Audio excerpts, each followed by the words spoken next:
Cooling has been known for hundreds of years to potentially be helpful for people whose hearts have stopped. It's been more recent that we sort of had some inkling that we might be able to use it even after a person had something like a cardiac arrest.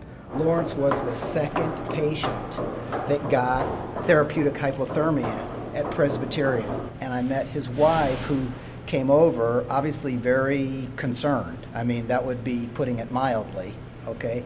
Saying that her husband was in the ICU and they had just cooled him down, and she'd been told that the cooling protocols were exactly the protocols that we had developed at HUP that had just been started. And so the team that was taking care of him had never cooled anybody down before. So I went in, and so what is really sort of interesting is, so the neurologist had seen Laurence and had given him a extremely grave prognosis. He had essentially told Aisha that Laurence would never recover.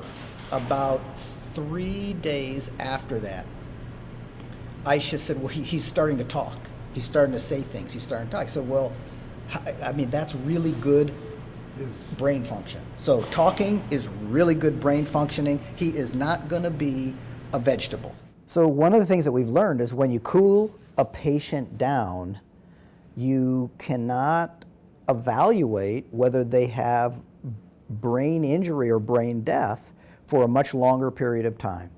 My work is focused on the mechanisms of neuronal injury and neuronal death after brain ischemia caused by cardiac arrest, looking at interventions to reduce brain damage after cardiac arrest. Bob Newmar just completed a large hypothermia study with about 200 rats with a graduate student of his.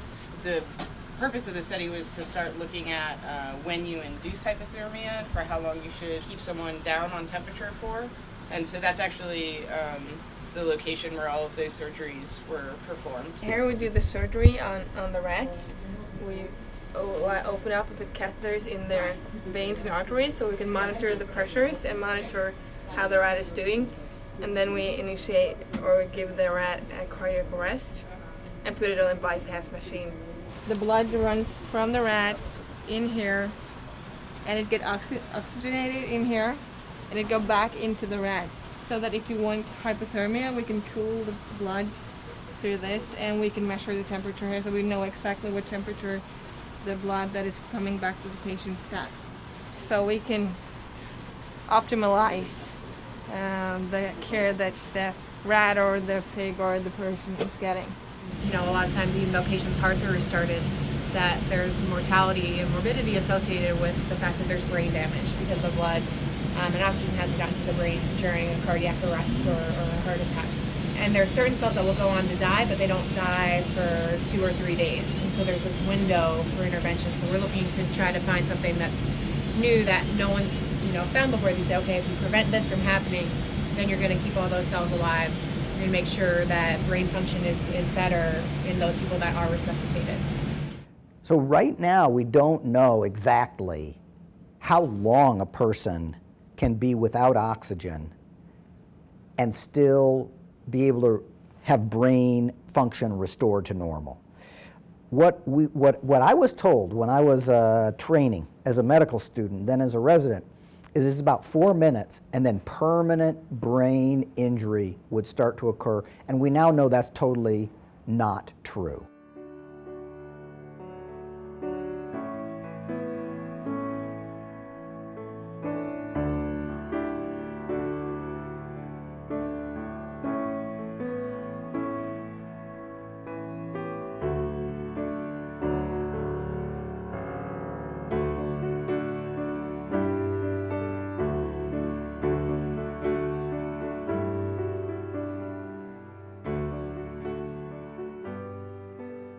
I'm very indebted to all of you. You may think you're just working on a very small aspect of research, but eventually it's going to help save many people's lives. It helped make possible my being here today. It does go appreciated. You just may not know every day, but eventually you will know, or you're learning.